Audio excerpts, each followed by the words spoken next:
Salam sejahtera Malaysia, terima kasih kerana menonton video-video dalam channel ini. Sebelum kita mula, jangan lupa untuk tekan tombol subscribe, share, like dan komen. Let's go! Salam sejahtera dan selamat petang kepada semua pendengar. Berita petang ini dipetik dari Malaysia Kini bertajuk Zahid PM10, Najib PM11. Wow. Berita penuh.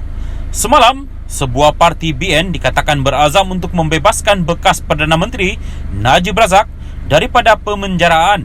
Walaupun Presiden parti berkenaan mengeluarkan penafian, tidak ada sebarang ragu-ragu bahawa cita-cita ini adalah salah satu objektif tersurat atau tersirat UMNO dan BN dalam pilihan raya umum ke-15.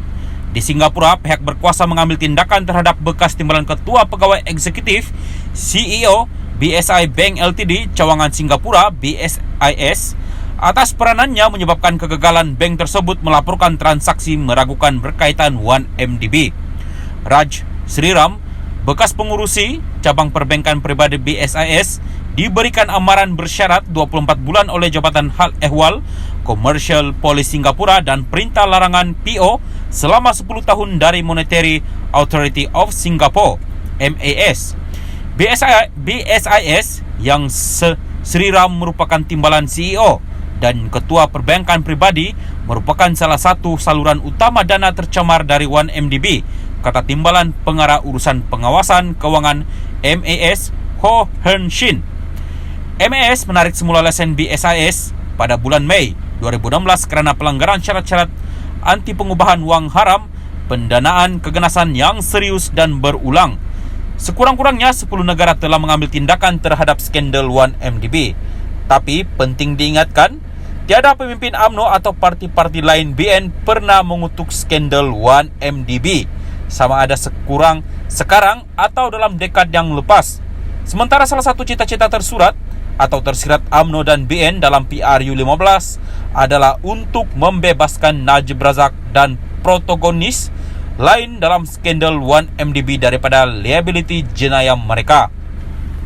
UMNO maupun parti-parti BN tidak peduli yang Malaysia dikenali di seluruh dunia sebagai negara kleptokrasi akibat skandal 1MDB.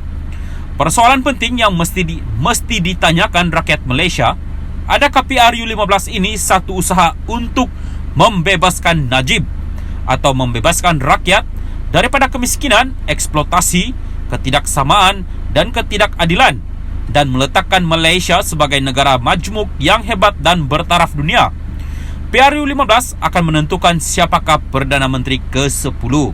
Pengurusi Pakatan Harapan PH yang merupakan calon Perdana Menteri Anwar Ibrahim menyeru pengundi membetulkan kerosakan yang ditinggalkan selepas 65 tahun pembinaan negara, mendapatkan semula negara daripada dua kerajaan pintu belakang dan berjuang demi masa hadapan yang mampan, makmur dan peduli rakyat.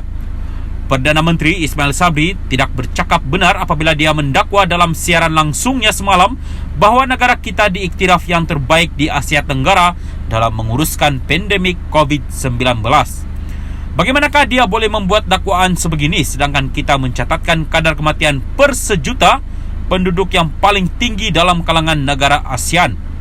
Malah kita mencatatkan hampir 2 kali ganda kadar kematian per sejuta penduduk berbanding dengan negara di tempat kedua seperti berikut: Malaysia 1097, Indonesia 567, Filipina 563, Brunei 505, Thailand 468, Vietnam 436, Myanmar 352, Singapura 275, Kemboja 178 dan Laos 101.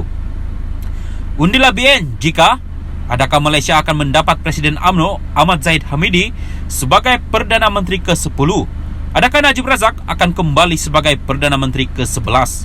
Sekiranya rakyat Malaysia mahu melihat negara kita terus dihina di seluruh dunia sebagai negara kleptokrasi dengan Najib sebagai perompak, undilah UMNO, BN, Zahid dan Najib.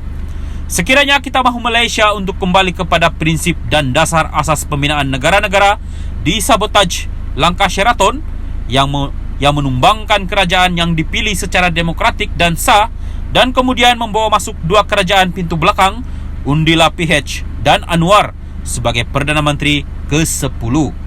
PRU15 ini akan menjadi ujian sama ada kita peduli dengan nasib Malaysia dan generasi masa hadapan, tanpa mengira kaum, agama atau kawasan, supaya Malaysia dapat berdiri bangga menjelang ulang tahun ke-100 negara sebagai negara majmuk yang hebat dan bertaraf dunia. Rakyat Malaysia perlu terus berstamina, cekal tabah dan mempunyai matlamat untuk meneruskan kerja jangka panjang yang masih belum selesai untuk memenuhi impian Malaysia dan memenuhi cita-cita Bapa Malaysia, Tunku Abdul Rahman, supaya Malaysia menjadi sinar cahaya dalam dunia yang sukar dan galau. Lim Kit Siang ialah pemimpin veteran DAP merangkap penyandang kerusi Parlimen Iskandar Puteri Johor. Tulisan ini tidak semestinya mencerminkan pendirian Malaysia kini.